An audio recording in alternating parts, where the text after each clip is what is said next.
बिजली निजीकरण और विद्युत विभाग की गलत नीतियों पर मुझे बोलने का अवसर दिया, उसके लिए मैं आपको धन्यवाद देता हूं।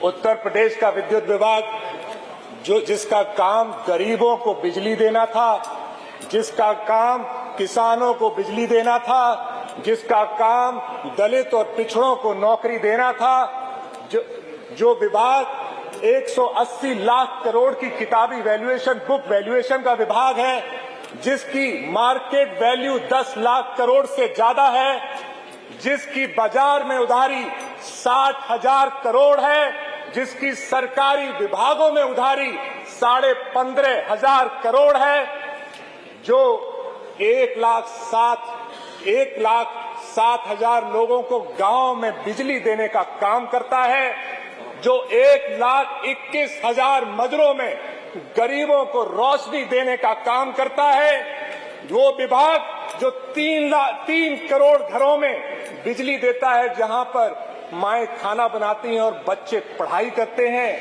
वो विभाग जो 50 लाख दुकानों और उद्योगों में बिजली देने का काम करता है, जहां पर पिता जाके मेहनत करके कमाता है, वो विभाग जो 15 लाख किसानों को बिजली देता है, वो विभाग जो 1,70,000 करोड़ गांवों के गरीबों में कनेक्शन देने का काम करता है। ये ऐसा विभाग जिसमें दलित, बैकवर्ड, पीडीए का समाज इंजीनियरिंग करके, पढ़ाई करके नौकरी करने का सपना देखता है। ये ऐसा विभाग है जिसके इंजीनियरों का नाम प्रदेश, देश और विश्व में अनुभव के लिए जाना जाता है। ये सबसे बड़ा इलेक्ट्रिसिटी डिस्ट्रीब्यूशन का विभाग है पूरे देश में। ऐसे विभाग की क्या मजबूरी हो गई सरकार की कि ऐसे विभाग को बेचने का या निजीकरण करने का डिसीजन लिया। ये विभाग, मंत्री जी कई बार कहे कि रेवेन्यू कम हो रहा है, 70,000 करोड़ का रेवेन्यू है, तो ये कारण तो नहीं हो सकता। कभी कभार मंत्री जी कहेंगे कि घाटे में जा रहा है, लेकिन 6,700 करोड़ का मुनाफा है सब्सिडी के बाद, और इस विभाग की उधारी 15,500 करोड़ सरकारी विभागों में है, तो घाटा भी नहीं हो रहा। कभी कहेंगे मंत्री जी की कैश फ्लो की दिक्कत हो सकती है, 60,000 करोड़ की तो उधारी मार्केट में है कंज्यूमर्स के ऊपर, तो कैश फ्लो की भी दिक्कत नहीं हो सकती। ये मंत्री जी कहेंगे कि वैल्यूएशन कम हो सकती है विभाग की, 1,80,000 करोड़ की वैल्यूएशन है और मार्केट की तो 10 लाख करोड़ की वैल्यूएशन है। इतना बड़ा विभाग, क्या जरूरत है? लोग कहेंगे इंजीनियर अच्छे नहीं है, इंजीनियर बहुत अच्छे, क्यों उनको नौकरी से निकालने का सपना देख रही है सरकार? और वही आईएएस जो 2.5 लाख रुपए की सैलरी ले रहे हैं, टीए ले रहे हैं, डीए ले रहे हैं, हाउस रेंट ले रहे हैं, वो परमानेंट नौकरी में ये डिसीजन ले रहे हैं और इंजीनियरों को निजीकरण की तरफ धकेलने का, नौकरी से निकालने के, धकेलने का काम कर रहे हैं। सरकार कहेगी कि ये निजीकरण के प्रस्ताव देश में और जगह सफल हुए हैं। आदरणीय अधिष्ठाता महोदय, मैं आपके माध्यम से सदन के संज्ञान में लाना चाहता हूं कि उड़ीसा में जब ये 99 में निजीकरण का प्रस्ताव आया, तो वहां पर यूएस की कंपनी एईएस को मिला और वहां पर फेल हुआ, और जब वहां पर सुपर साइक्लोन डिजास्टर आया तो वो कंपनी भाग गई। ऐसे ही निजीकरण अगर हमारे प्रदेश में होगा तो विपदा जब आएगी तो ये प्राइवेट कंपनियां हमारे प्रदेश को छोड़ के भाग जाएंगी। यही काम जब महाराष्ट्र में हुआ, भिवंडी में हुआ, औरंगाबाद में हुआ, जलगांव में हुआ, नागपुर में हुआ, सभी जगह फेल हुआ और निरस्त हुआ। एमपी में जब सागर में हुआ, उज्जैन में हुआ और ग्वालियर में हुआ, सभी जगह फेल हुआ और निरस्त हुआ। बिहार में जब हुआ, भागलपुर में हुआ, मुजफ्फरनगर में हुआ, वहां पर भी फेल हुआ और कॉन्ट्रैक्ट को टर्मिनेट किया गया। हमारे उत्तर प्रदेश में नोएडा में, आपके पास का नोएडा है, वहां पे नोएडा पावर कंपनी को निजीकरण के लिए दिया गया। आप जानती हैं अधिष्ठाता महोदय, वहां पे शिकायतें आती है, गरीबों के मोहल्लों में बिजली काटने का काम करती है वो कंपनी, और बड़े बड़े उद्योगपतियों को बड़े रेटों पे बिजली देने का काम करती है। तो गरीबों को बिजली कैसे मिलेगी अगर निजीकरण हो जाएगा? किसानों की कौन सुनेगा अगर निजीकरण हो जाएगा? दलित और पिछड़ों को नौकरी कहां मिलेगी अगर निजीकरण हो जाएगा? आगरा टोरेंट में भी निजीकरण हुआ, हर साल 250 करोड़ का घाटा हमारी प्रदेश सरकार काट रही है। 5.5 रुपए में बिजली खरीदती है और 4 रुपए 36 पैसे में टोरेंट को देती है। इतने सालों में 2,500 करोड़ का टोरेंट की कंपनी ने प्रदेश की सरकार को घाटा दिया है। क्या है निजीकरण का फायदा? 2200 करोड़ की उधारी थी आगरा की, 2200 करोड़ की उधारी को भी टोरेंट ने खाने का काम किया, जबकि उसको प्रदेश को वापस करने का काम करना चाहिए। तो क्या फायदा है इस निजीकरण का? हमारी जो सरकार पब्लिक वेलफेयर के लिए आई थी, समाज सेवा के लिए आई थी, वो मुनाफेखोरी की तरफ जा रही है। हमारी सरकार जो नौकरी देने का वादा करने के लिए आई थी, वो नौकरी खत्म करने का काम कर रही है। हमारी सरकार जो बिजली सस्ती करने का वादा करके आई थी, वो बिजली महंगी करने का काम कर रही है। हमारी सरकार जो आरक्षण देने का वादा करके आई थी, वो आरक्षण खत्म करने का काम कर रही है। हमारी सरकार जो गांव के और गरीबों के लिए ये सुनिश्चित करने के लिए आई थी कि उनको पर्याप्त बिजली मिलेगी और सही रेटों पर मिलेगी, निजीकरण में भेजकर उन गरीबों और किसानों के साथ बेईमानी करने का काम कर रही है। और आप जानते हैं, जब जब विपदा पड़ी है, चाहे कोरोना आया हो, चाहे SIR का काम आया हो, हमेशा सरकारी कर्मचारियों ने प्रदेश की सरकार का साथ दिया है, निजी कंपनियों ने नहीं दिया है। तो फिर क्या प्रेम है इस निजी कंपनियों से? क्या फायदा है इन निजी कंपनियों से? क्या ये निजीकरण सिर्फ उद्योगपतियों को फायदा करने के लिए तो नहीं हो रहा?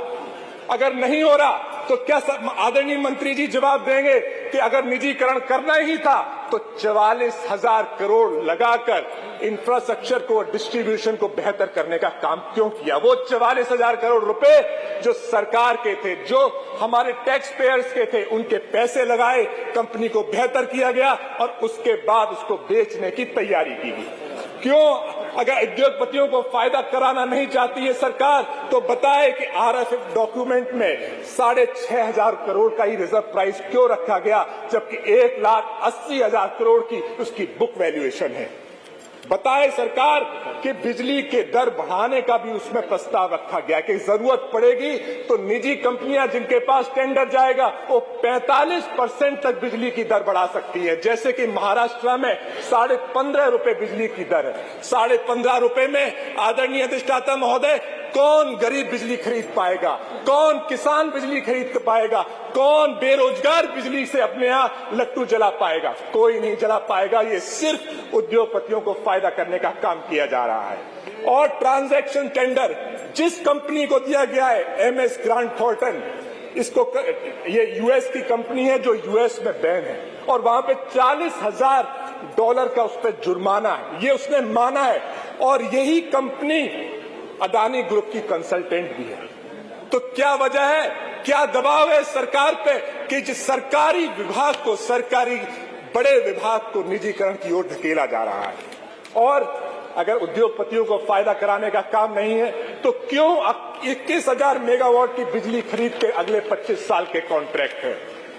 तो क्या मैं मान लूं कि जैसे बीजेपी सरकार ने एयर इंडिया को बेच दिया, जैसे बीजेपी सरकार ने सेंट्रल इलेक्ट्रॉनिक्स लिमिटेड को बेच दिया, जैसे बीजेपी सरकार ने सरकार के जनरल इंश्योरेंस को बेच दिया, जैसे बैंकों को प्राइवेट किया गया, जैसे एयरपोर्ट्स को प्राइवेट किया जा रहा है, जैसे पोर्ट्स को प्राइवेट किया जा रहा है, जैसे शिपिंग कॉर्पोरेशन को प्राइवेट किया जा रहा है, जैसे स्पेस सेक्टर को प्राइवेट करने की सरकार ने पैरवी कर दी है, जैसे न्यूक्लियर पावर सेक्टर को प्राइवेट करने की सरकार ने पैरवी कर दी है, जैसे भारत पेट्रोलियम और पवन हंस को प्राइवेट करने की तैयारी है।